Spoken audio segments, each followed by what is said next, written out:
Master! Hi everyone, Master here with a brief review of the Mustang Beta.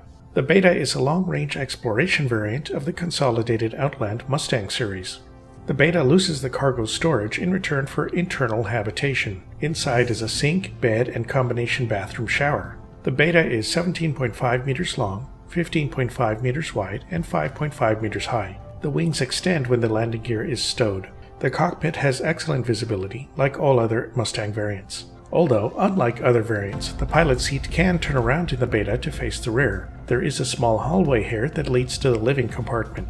You can unofficially put cargo here in this spot, but it doesn't have cargo plating, so it could bounce around a bit. The doors in the back open into the living area. There is a sink and kitchen on one side. The bed and combination bathroom are on the other side. There is a bug right now in the 318 patch that is preventing bed logouts from the Beta, but that should be resolved soon, hopefully. There is gear stowage for 650K micro SCU, but no official cargo storage.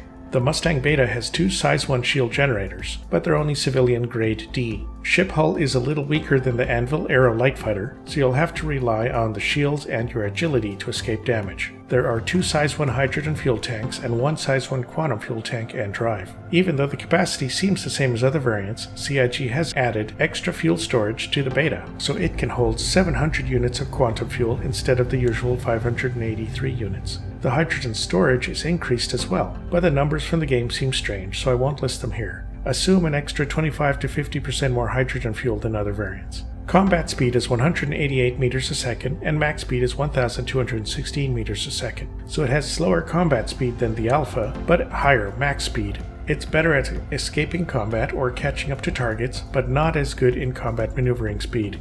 For weaponry, the Beta comes with a custom size 3 nose turret with dual size 2 laser cannons. There are 2 wing mounts for size 1 guns. You can even install size 1 gimbals on those mounts for gimbal size 1 guns. Combined with a turret, that gives the Mustang excellent coverage to hit anything the pilots can see. There are no missile hardpoints and you cannot add any missiles. This means the Beta is only useful for close combat. The Mustang Beta goes for $40 on the website and is always available. You can also buy the Beta in-game for 404,000 UEC in Lorville and Area 18. That's fairly cheap for a ship like this. The Mustang Beta comes with a gray and yellow paint scheme which looks pretty nice. You can also get other paints for the Beta as well. The Ice Break paint is white with metallic blue and was only available for Luminalia 2951.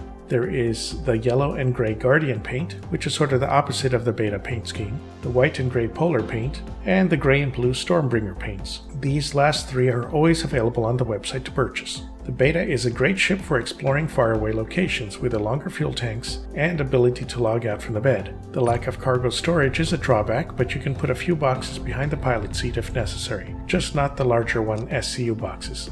You can also use the Mustang to chase down bounties with a higher max speed, especially if you add the 2 wing guns. The capacitors have a lot of power, so you won't run out of shots for your guns as quickly as other light fighters. Plus, the gimbals mean you don't have to be pointing right at the target. Finally, you can also carry up to 2 other people in the ship if you have them sit in the bed and on the toilet. So it's great for rescue beacons and people transporting. It won't be fancy, but it works. You can use the Beta for underground facility missions. Without cargo capacity though, you can't use it for cargo missions or salvaging anything larger than the handheld boxes. The Beta can do racing quite well though, although not quite as fast as a Mustang Alpha. In combat, the Beta is fairly fast and turns quickly. You can escape combat easily if things go badly too. The dual shields hold up well, but the light armor can be pierced easily by ballistics, so just try not to get hit in the first place. I recommend upgrading the shields for high-level military ones at your first chance, to increase your survivability.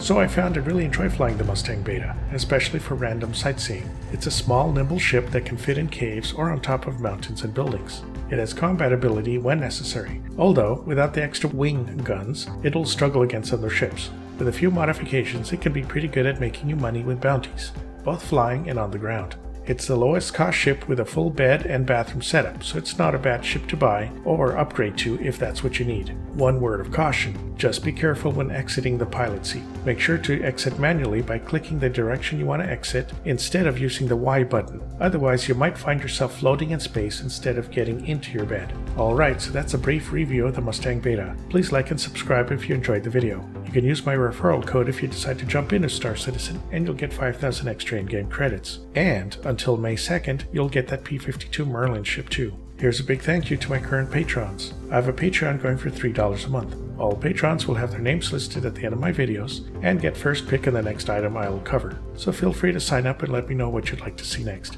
Okay, catch you all next time.